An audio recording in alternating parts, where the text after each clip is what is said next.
In 1952, the British colony of Kenya was thrown into crisis by a gang of freedom fighters called Mau Mau. They vowed to free Kenya from colonialism at any cost. Their name became a byword for savagery because of the way they butchered their victims. You could hear them shouting it as they went in, cut, cut, cut, and they would just slash, so that they would slash anybody. No atemire ni hari umwe watemire ucio wajitire kanyamu gatwana atemire na gicoka kigirithia ruhiu runyeki uguo thakame uguo. Though many Africans would die at the hands of Mau Mau, it was the murder of whites that horrified the outside world.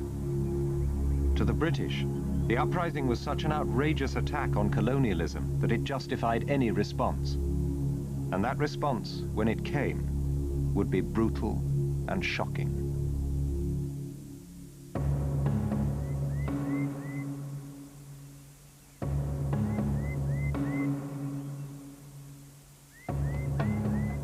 In the early 1950s, Kenya shone out as one of the last jewels in Britain's colonial crown. The European settlers farmed Kenya's richest soil in an area that had become known as the White Highlands. Over 2 generations, they had built themselves a life of luxury. It seemed as if the good life would go on forever. The white settlers lived the English-style life. They had their farms. They had lots of servants serving at table. It all appeared to be terribly rich, terribly posh, and absolutely remote from the life of the ordinary African.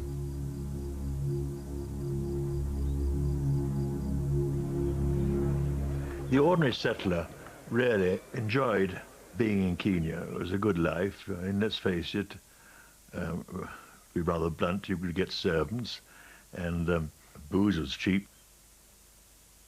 The Europeans took the view that they were doing the Africans a great favour by being in Kenya. We're jolly good chaps, you know, and you're very lucky to have us here. They were 3rd or 5th class citizens compared to the Europeans. It wasn't racist, it was just, well, a fact of life.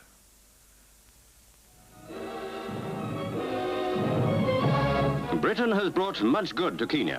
Her standards of living are growing still higher as more of her people learn the lessons that the white man has to teach.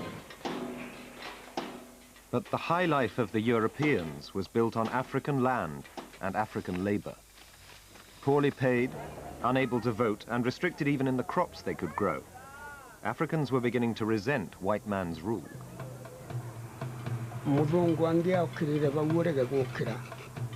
Wene kuburungi burwa ni muzungu ucio nonge mulinga wicokerio mulingi akulingite no alinga bwana oguo we no wobwenjera nundu akulinga bwana na tikwora na abare yake kana murayo ndo umwe nake riu ni kuona mundu wothe mutuni ogaukira no kerugamia wega nundu ni bwana na riria mundu mwiru aboragwo na njira teo riria kuringwa ni kwinyite agua kauga ndio bwana na ni kuburwa araburwa ndukuona iyo yaita kunikuo ucio niguo tuonaga ucio no kombo tari mwega.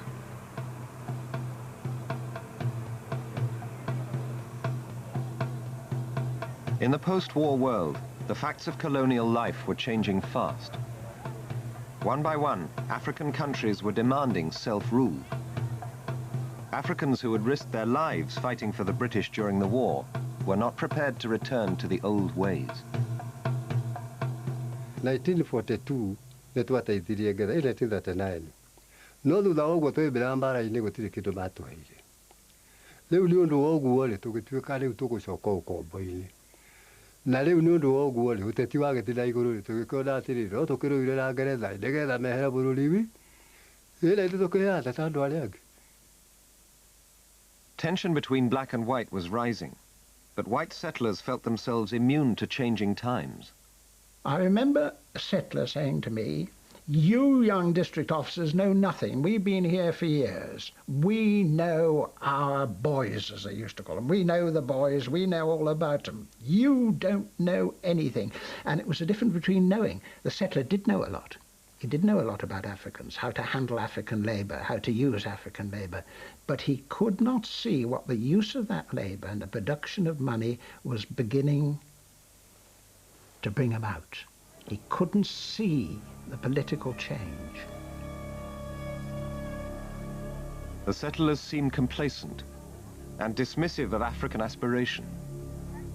Their government, too, refused to take black political ambition seriously. The colonial government was always negative. The African was said to be not ready for independence. He was said to be illiterate and unorganized and things like that. Political frustration was rising fast. In early 1950, African nationalism began to take a new and ominous course. I was on safari. I was in my tent. And just about dawn, there was a clamour, and someone rushed in and said, "Bwana, Bwana, come. The preacher at the church has been murdered." And I went, it was only a short distance, and lo and behold, the preacher had been cut up with a machete, and they'd also killed a goat, taken the sexual organs of the goat and draped it upon the crucifix on the altar of this church. It was a very nasty business indeed. That was the very first death that I saw. And then more and more came along. Rumours began to circulate about a secret society that had formed amongst the Kikuyu. 1/5 of the population, they were Kenya's largest tribe. This mysterious organization called itself the Land Freedom Army. It was forcing Kikuyu to swear an oath to take back the land the white man had stolen.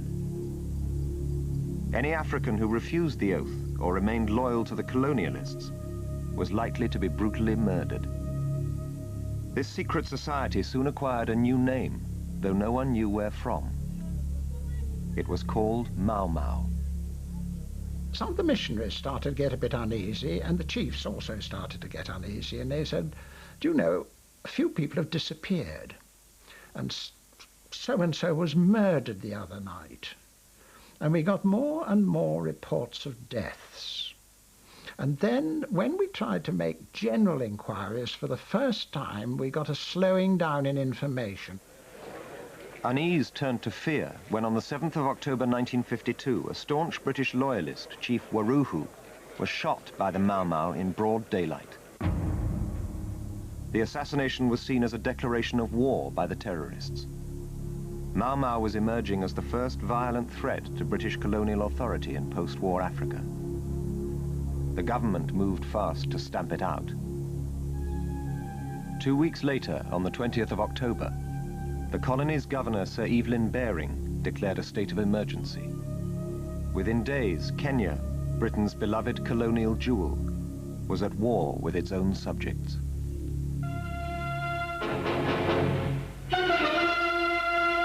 Troops are in the streets of Nairobi. Sir Evelyn Baring, the governor, salutes the men of the Lancashire Fusiliers who have flown in to help clear his colony of the Mau Mau menace, which has struck fear into Kenya's very heart. The government's first step was to arrest the man fast emerging as the most influential and charismatic political figure since Gandhi. His name was Jomo Kenyatta. Kenyatta was the leader of the Kenya-Africa Union, a political party demanding greater African self-rule. Publicly, he had denounced Mau Mau and the use of violence, but the British believed they had reason to fear him. The British and the white settlers were together convinced that Kenyatta was the brains behind the movement. Everybody knew that he exercised an extraordinary moral influence over Kikuyu opinion. They increasingly felt that the degree of organized resistance amongst Kikuyu young men had to be organized from a center, and the only center they could imagine was that of Kenyatta and his moderate politicians. They couldn't get the evidence. But the government didn't let lack of evidence stand in their way. In a trial mired in controversy, the judge was paid £20,000 to take the case, and the key witness was rewarded with a university course in the UK and the promise of a government post on his return to Kenya. Kenyatta was found guilty of inciting Mau Mau and imprisoned in a remote part of Kenya for the 7 years of the emergency. It was meant to wipe him from Kikuyu consciousness. It was a fatal mistake. At a stroke, he became a martyr to the Mau Mau cause, and the British lost the one moderate leader who had the power to unite Kenya. Nairobi police have been supplemented by hundreds of civilians, many of them women, to help round up the Mau Mau bandits. Radio-controlled cars with armored vehicles are used to carry out the army's plans for bringing in all suspects. As the war against Mau Mau intensified, white settlers rushed to join the security forces. British and African troops poured into the country. Now all Kikuyu were treated as suspects. You were a Kikuyu, you just had to squat and raise your hands or bend down, look down and answer funny questions from people, strange people. It was a frightening experience. Within 10 days of the emergency, almost 4,000 Africans had been arrested. But Mau Mau attacks continued, and now whites were the target. The Mau Mau slashed their victims with large field knives called pangas. In Tamale, there was a retired British Army major who lived alone on a small holding, and he was often warned about his security, and I don't think he took an awful lot of notice of it. He thought that he knew these people well. He'd been living there for years. And of course, one night he left his door open, and his cook or somebody else in his employ let a gang in, and they pangered him to death, and he was just lying there in the living room, absolutely slaughtered. As fear spread through the white community, settlers began arming themselves. I had a Sten gun with 2 barrels taped together and a .45 revolver, and I slept in my clothes with gym shoes on, and I had a plan if the house was broken into what I should do. The settlers' worst fear was an attack in the night by their own Kikuyu servants who had taken the Mau Mau oath. Isolated farms were in the greatest danger. Several of the murders which took place in isolated European homes took place in the evening. When the staff brought your soup in, they would have to come into the house through the back door, and therefore this was the time when often the Mau Mau would choose to come in behind them, having intimidated them, or sometimes they might have even been sympathetic to the movement, and then they would come in and attack while the people were sitting having dinner. You didn't really know who you could trust, and so right from an early age of 14 I had to carry a gun when I went out on the farm. When things were particularly tense, I actually had to go with 2 armed men with me. And then of course we had the weapons with us at all times, in the house, under the pillow, beside the soup plate in the evening, at dinner. It was just something that you had with you all the time. As the tension increased, farms everywhere were turned into fortresses. Our own security arrangements here consisted mainly of what we called a home guard post, which was just out the back of our farm, where we had 40 armed men in kind of like a Western fort. It was very dramatically built with trenches and a drawbridge, and was pretty secure. Most of them had shotguns. Those that were not able to have firearms had bows and arrows. It was all fairly rudimentary, but at least having 40 armed men around the place in day and night was kind of a bit of an encouragement to us. Any encouragement the settlers might have felt in the early weeks of the emergency was dashed in January 1953 with news of a horrifying murder that rocked the white community. Mr. and Mrs. Ruck and their small son ran a farm on the Kinnenkop, And he was a farmer, and his wife, Esme, whom I actually knew well as a child, she was a doctor, a lovely person. One evening, Ruck was lured out and chopped to pieces, and Esme, his wife, hearing this commotion outside, rushed out to help him. She then was killed. The little boy who'd hidden up in a bedroom in a cupboard was sought out and cut to pieces himself.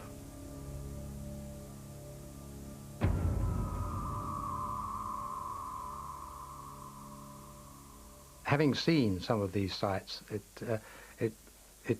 did have a quite a traumatic effect on one. I think one always very, very scared of a swinging knife for a start, but the sight of so much blood and people just lying there, innocent people who had really just been torn limb from limb, it was really, yes, quite shocking.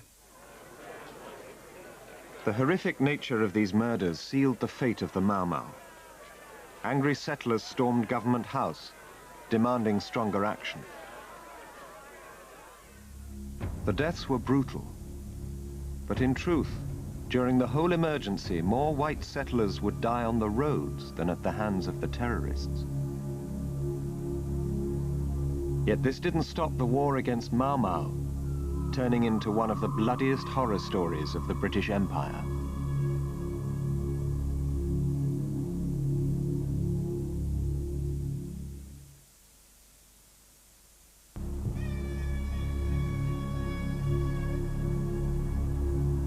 The Mau Mau uprising in Kenya sent shockwaves through the colony.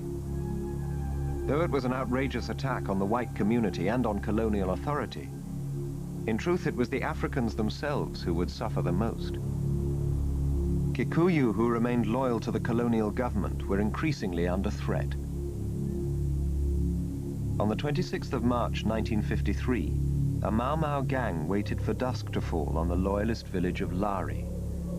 The village chief, Chief Luka, was fiercely loyal to the colonial authorities and had been rewarded with land. He was hated for it by the Mau Mau. But it was the whole village that would pay the price as the gang launched its attack. Milango-ini na misinga gutulika na njago giki gia ngui nene muno ya turu riu ona mundu haria riria agakira murwo niki no ndungihota kuma tondu gutonya kuria matonya hindi marahura ni maracina ni nyumba yakwa ni yakihiire tugigeitikirwo na mwana wakwa tugigeitikirwo ni murari wa kuma ni muthandi cia maguti kuma na iguru ngiona riu na rithu ndumuigirie ni ugwakana ona wari maturatu na inegene ria riuma kuo ri gutiri ona micinga iria kuhuragwo ri gutiri ni kirire biu ngiuma ngigira gatagati ka nyumba ino na ino yakwa ngithii guikuruka uguo ri ithe andu me haria hau niho moragire muthuri mamurutite nyumba magithie riu ngikinya ta haria uguo koiguini gaka ri ngigua mera na atiriri kau kangi tiniai maguru ngigikorwo ningiona haria maroi magathiururika meguturite nikio ndiciragia niho rukari na tondu ni ndakirwo no horageirwo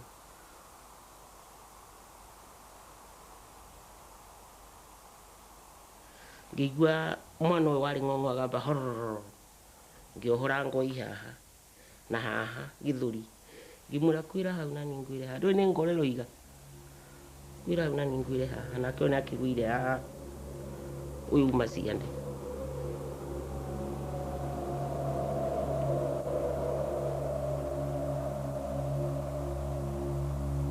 To the Mau Mau, Lari was a fight about loyalty and land.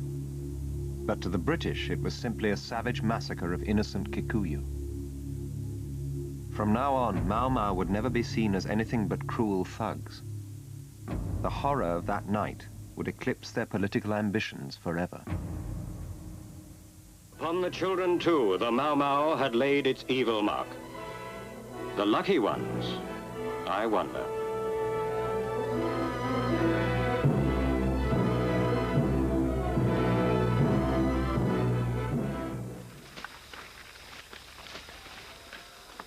The Mau Mau's bloodthirsty reputation began to obsess the British imagination. They couldn't see Mau Mau as a force for black progress. To them, it was a primitive attack against the white man and the benevolent advancement he brought. They saw the savagery as partly a welling up of an old, unreconstructed Africa, which had not yet received sufficient colonial enlightenment and discipline, and which in a sense proved that colonialism still had a job to do. To the British, the oaths of allegiance that new recruits would swear were conclusive evidence of Mau Mau's primitive nature. Initiates would be bound to the oath through rituals using symbols of importance in Kikuyu culture, such as goat's meat and blood. Twanyunyaga muma, kana nanyure muma, tukiwa tutigetekera muthungu atuike ni agutura twathaga. Kaba tukue tuthire kugatigara mundu umwe uria ungi ugatigwa ari wegari. Nayo tukiwa ni tubura nao na kivanga na vinya uria tungivota nundu Ngai atutethie twiyathe nikiuga tumire turwa nao na vinya muno na twarikia kunywa umwa tondu twanyure muma murito muno tangiatiririkaga ni mundu ai wa guoya. In a way, they were doing no more than a British military recruit would do in swearing on the Bible to obey orders and to be loyal to the Queen.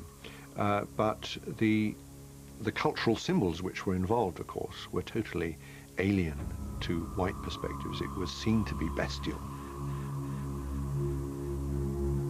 Colonial reports of the secret oaths became fixated with them as a source of black magic and bestiality. It was effective propaganda and helpful in motivating British troops. We were all soldiers whose job it is to fight the Queen's enemies, and it was clear to us on the briefings that we were given that this was a major force for evil and that we were there to take it out, to deal with it. Mau Mau gangs had their base camps hidden deep inside the dense forests of Mount Kenya and the Aberdares. But British troops were slow to adapt to the terrain. The Mau Mau were extremely difficult to get to grips with in the forest.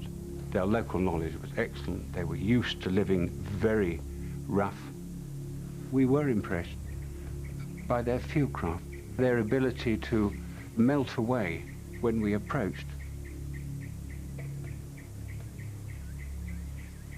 Haya njoni kithakari nitwamenyaga tondu wa kwigua riria thigara cianunga na kwigua igitana njoni kwigua kwa iretanira murimo uria nitwamenya riu njoni kithakari na thigara na munungu wa thabuni lazima turie ni withambite na thabuni ku tondu mundu anungaga kithaka kitheri ta njogu wa kithaka no njoni ikuo nitwamenyaga ona thirikari ikuo nitwamenyaga na twaena munambi wa gutwiraga riu thirikari imwe no aba bekari ona na bwaba thirikari imwe no kwoguo nitwamenyaga njoni ikuo kana iye murimo uria nitwise nacio tugikiraki.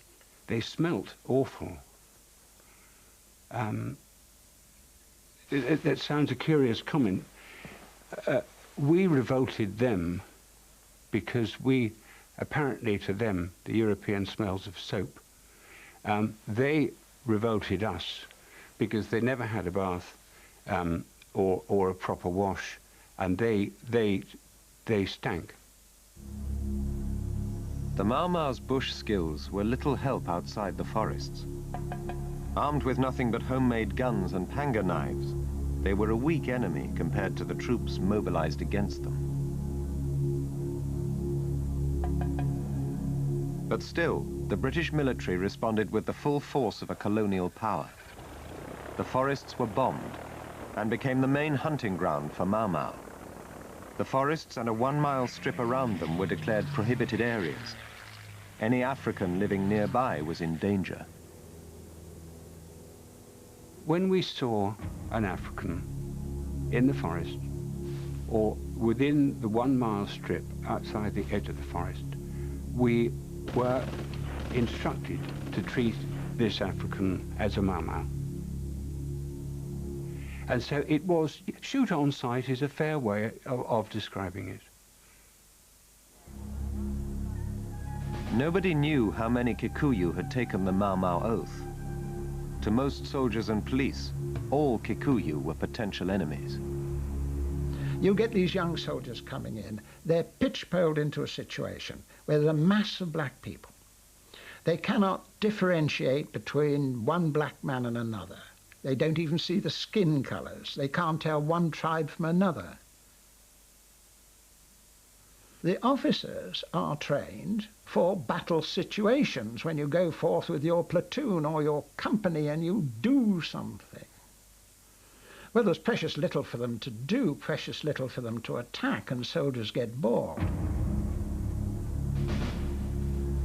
Without knowing who was the enemy and who was not, some soldiers and police began taking the law into their own hands. Reports of brutality by the security forces began to appear in the British press.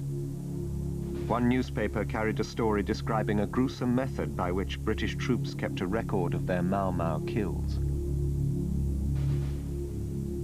Na makauraga andu muno njoni mauka mamwithira nakwa ni kumutituri makamuraga makamurenga njara makathina njara ici ikinyithitwe figures ikinyithitwe irore ni twacoka thikauti kumenya uria bekarire tugakoreria ni ng'ania wetu urathirwe na arengwa njara riu ucio tutiatindanagira nake no cio tungikoreria murage ata murenge njara ni twamenyaga mundu ucio timwone ni andu acio tukamwoca tukamuiga rungu rwa miti. A year into the emergency, more shocking stories about troop brutality began to surface. In November 1953, Captain Gerald Griffiths of the King's African Rifles hit the headlines in Britain when, in the course of his court-martial for murdering an African worker, he admitted to paying his men 5 shillings a head for every Mau Mau they killed. A witness at the trial said he was told by Griffiths he could shoot anybody he liked so long as they were black, because Griffiths wanted to increase his company's score of kills to 50.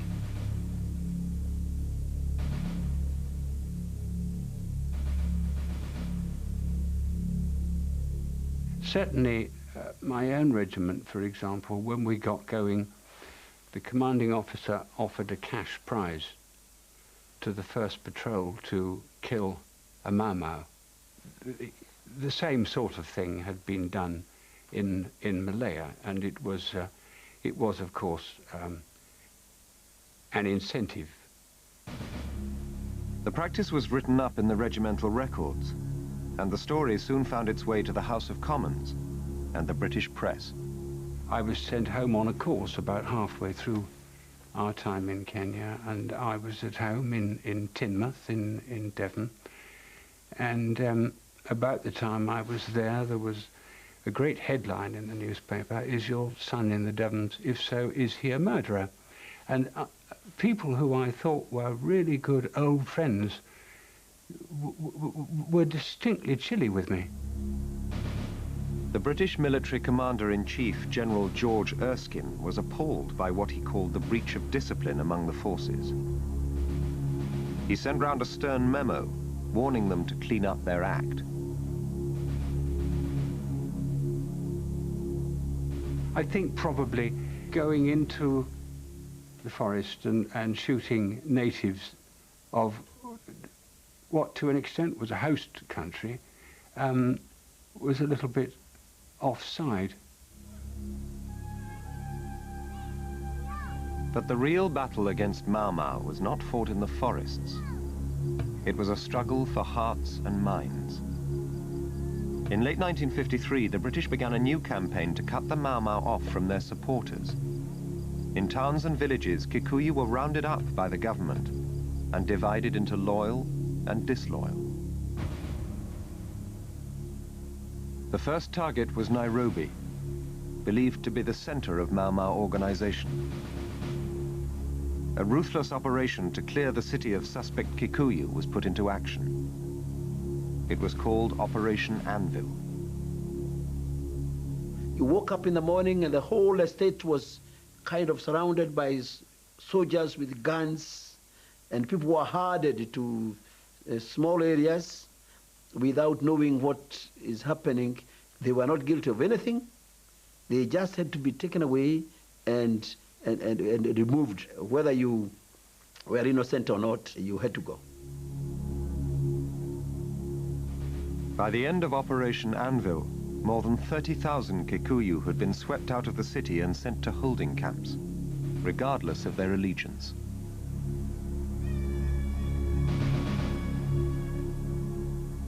This policy punished the entire Kikuyu tribe for the sins of a minority. In the roundups, families were separated. Men were taken to the camps. Women and children were forced onto the overcrowded native reserves. In rural areas, Kikuyu were pushed into specially built fortified villages where they lived under 23-hour curfew. This policy, known as villagization, gave the colonial authorities total control over the tribe. The government portrayed it as purely protective and beneficial for the Africans. During the emergency, the Kikuyu were concentrated into villages as a protection against Mau Mau, and quickly recognized the advantages of this organization. Villagization was anathema to the Kikuyu. The Kikuyu live on farms, they love their land, and to push them into a village was to destroy a whole part of their culture.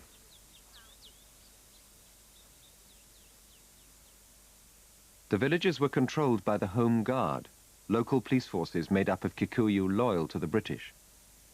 Divide and rule of the tribe became an effective weapon in the campaign. To aid them in their struggle, hundreds of loyal Africans, among them men of the Kikuyu tribe, keep constant guard.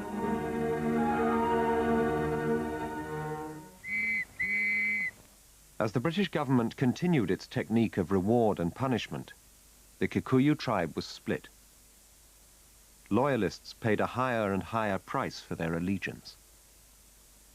Nikoraga twauragaga na riri na niwe gucaga tukiwa gukirwo ati Mau Mau ni njuku muno tondu iraruraga mundu igacoka igatura migwanja ikathii igacuria umwe na kwire uria ingi igacuria na kuria. Gitumi kia mundu ucio wa loyo aitwe twaitaga tumwite ithuĩ tumwite twamwitaga nĩ ũndũ mũndũ ũcio nĩwe ũtarenda wĩathi wetu ũrĩa tũretia tondũ twayanyumuma atĩ tũngĩkona mũnyakerwo nĩ kũnyonga kwoguo twamaitaga nĩ ũndũ wa kũthiĩ kumbũra thiri tondũ nĩacoka twamũrekereria athiĩ atũretere engĩ mũno maũke akore methera mũraia methere wĩngĩ ũciarĩve na indo itabwe nyingĩ mũno ũcio twaitaga gwita uguo twekaga. The Mau Mau had earned their reputation for violence, but in the face of such determined rebellion, it was the British who would finally take the brutality one step too far.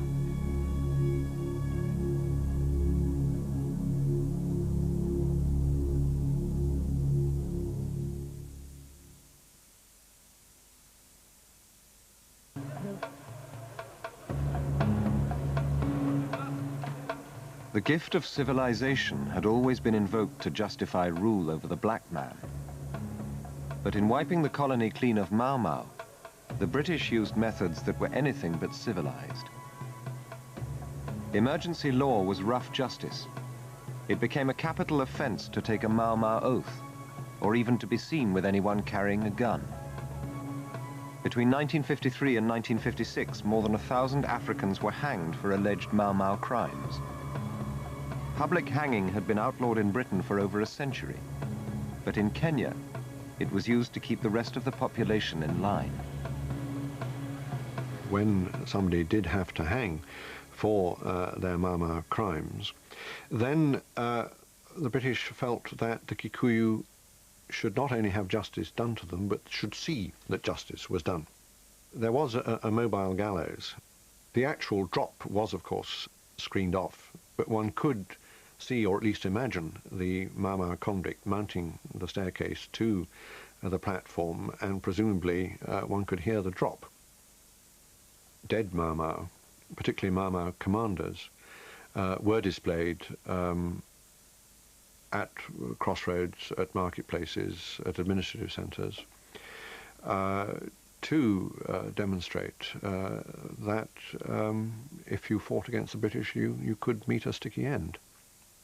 Many more thousands were held in detention camps on suspicion of being Mau Mau. During the emergency, the camps held more than 80,000. In 1954, 1/3 of all Kikuyu men were said to be in prison at any one time. These detainees had not been convicted of any crime and were held without trial. The government was still obsessed with the power of the Mau Mau oath. They believed that any Kikuyu still bound by it would be a danger to the stability of the colony. Every prisoner had to denounce the oath and submit to a cleansing ceremony. A lot of pressure was put on me and other people to confess the oath, which of course we denied. It was very dehumanizing. You were made to feel you were nothing. You're being whipped and kind of walking, you made to run on your knees, literally. You had to crawl until you sweat. Then you were made to stand for sometimes overnight under very heavy light. You had to be pushed and knocked around and frightened in so much that people had even to admit what was not true. By 1956, the camps held 20,000 detainees who still refused to confess that they had taken an oath. As a fighting force, Mau Mau had been defeated, but the logjam of suspects meant that the emergency could not be brought to an end. London demanded that some way be found to speed up the process of cleansing detainees of their oaths. The way that it found was, if you beat them up enough, then they'll confess an oath. So what you do is you beat them up and then you give them a bit of paper and a piece of pencil and say, confess, I took it, I took it, I took it. You are now a human being again.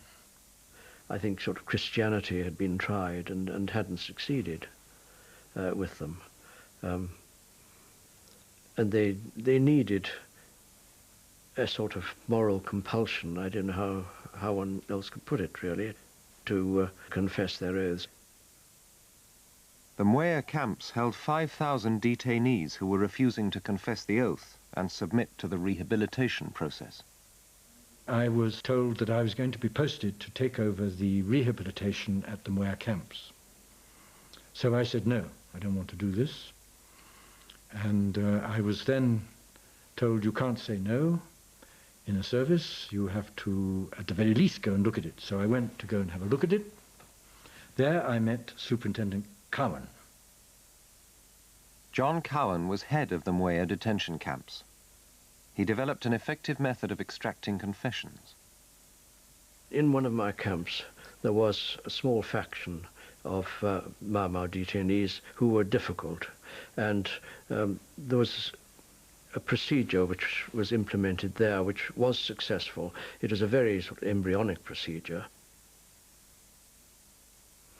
We had to coerce them into confessing. We used a little bit of force on them. They were surrounded by elders and by other detainees, all pleading with them to confess, shouting at them. It's difficult for them to resist. It was pressure, really. And they did confess in the end. Superintendent Cowan explained to me in great detail what he did.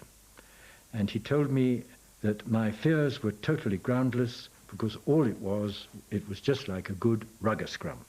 There might have been hand slapping, possibly an odd fist or two here and there, but no more than that. I never saw a man, in all the time I was there, having had force perpetrated on him, in any worse condition than an amateur boxer getting out of a ring. Cowan's method, using what was called compelling force, proved very successful at eliciting confessions. He was asked to write a report on how to deal with a group of hardcore detainees held at a camp called Hola. Now violence was enshrined as official policy. It was here, at Hola, that the government's brutality would finally bring the crisis to a tragic end. The Hola prisoners refused to confess the oath or to perform manual labor. They declared themselves political prisoners.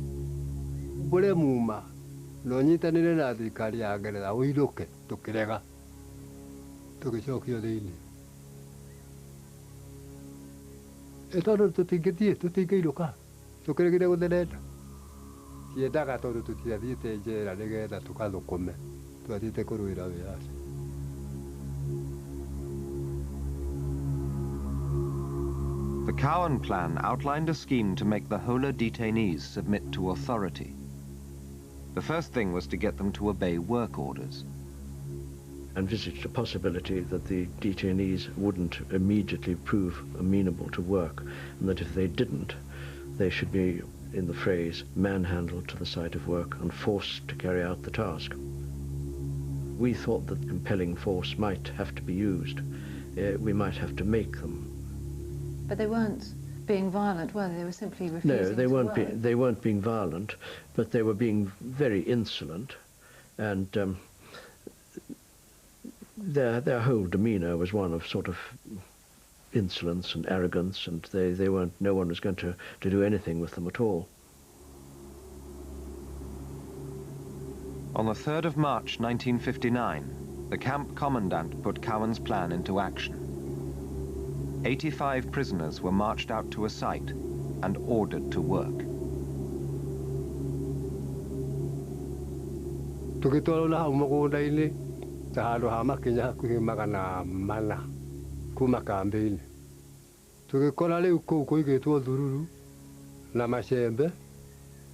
riu no nginya twambiririe kuruta wira wa kwenja mitaro. Ithuĩ tukiuga tutingĩenja mitaro tondu ithuĩ turarĩ ohe nĩ tũrĩkĩtie kĩoho, ningĩ ithuĩ twĩ gũkũ nĩ ũndũ wa wĩyathi tũtiũkĩte gũtuĩka ngombo.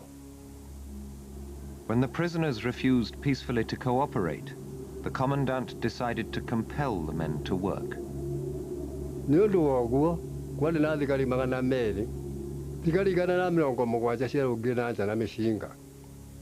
Nacio thigari 30 nĩcio ciarĩ thĩinĩ witũ ina njũgũma. Mũthũngũ ũrĩa warĩ kuo akĩhuha birigi. Nĩ ũndũ wa ũguo ithuĩ twakĩambĩrĩirie kũhũrwo na njũgũma. Tũgĩkĩhũrwo kĩwanja gĩothe wakĩona kĩu kĩa Hola, no rũkũngũ rũtheri rũrombũka. Twahũrirwo kuma thaa icio 2 nginya thaa 5:30. Rĩu mũgakĩhũragwo na thimbu, tondũ mũthigari ekũgucia rĩu mũndũ ũmwe kana erĩ agatwara harĩa ku. No niĩ nĩ ũndũ wa mũnyaka ndatigirwo magũrũ nja na moko, kũu nĩkuo kwahũrirwo. Nĩ ũndũ arĩa makuire arĩa twariganĩtie nĩo makĩndũgĩrĩire. No arĩa tondũ no maragĩka atĩa marakĩrũa, ũguo twahũragwo tũkometio thĩ. Rĩu tondũ ndũkĩrĩ muohe, wakĩgarũrwo ũkahũrwo na gũkũ, wegarũrwo ũkahũrwo na gũkũ. When the guards stopped, 11 men lay dead and 60 were seriously injured. The district commissioner was called to the scene. So I go up to Hola, where as far as I could see, there were quite a number of corpses on the ground, and a lot of others injured, writhing about, and a whole gaggle of people, black prison officers, prison warders, and white prison officers standing around, all not knowing what to do. I realized at once that this was political dynamite. Prison officers claimed the detainees had died drinking contaminated water from a tank. The story found its way back to London. The Labour MP Barbara Castle had been monitoring reports of British brutality throughout the Mau Mau crisis. She was sceptical when she read the first reports of Hola. A story appeared in the press that 11 Africans had died. But the explanation given by the Europeans in control of the camp was they died drinking water from a water cart.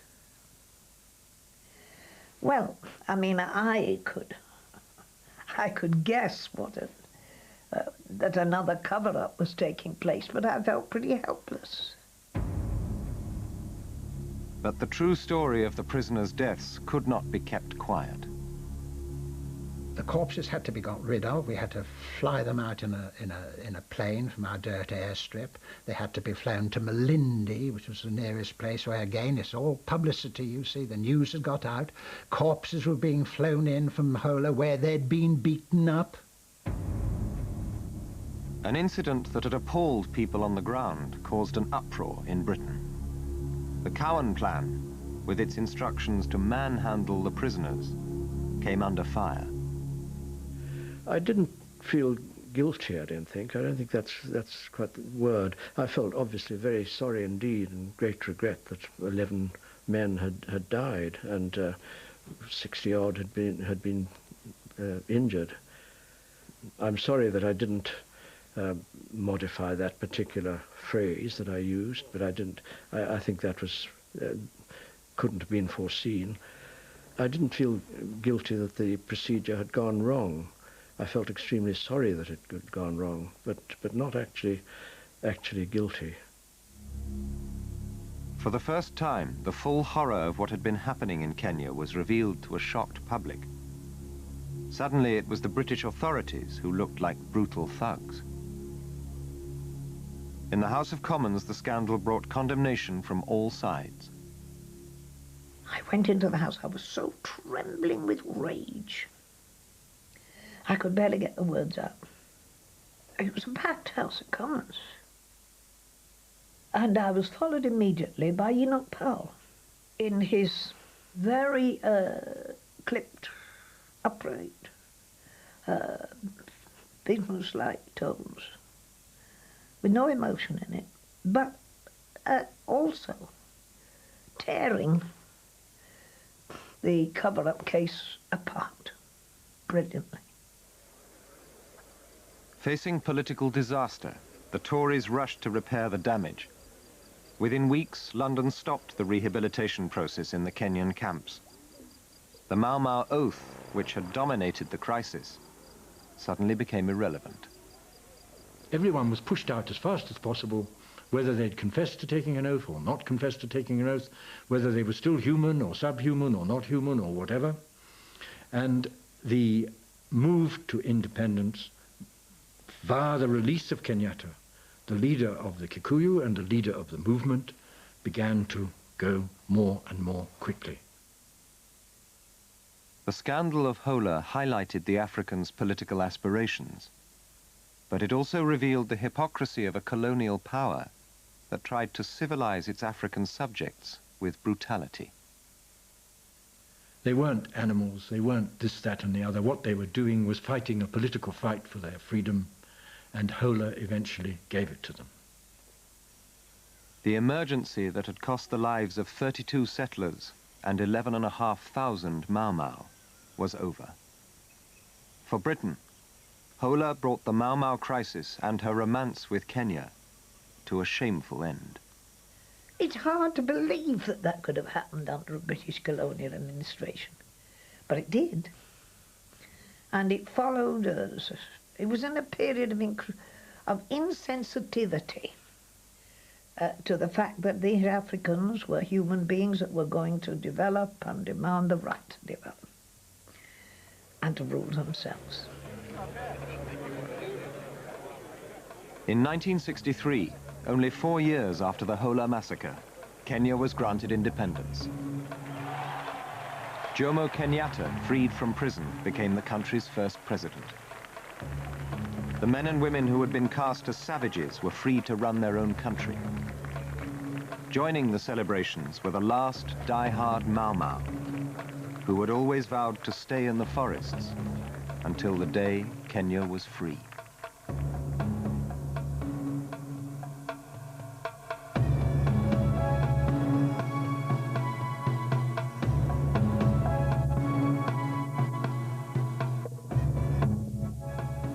For more information on the story covered in tonight's programme, go to the Secret History website at www.channel4.com.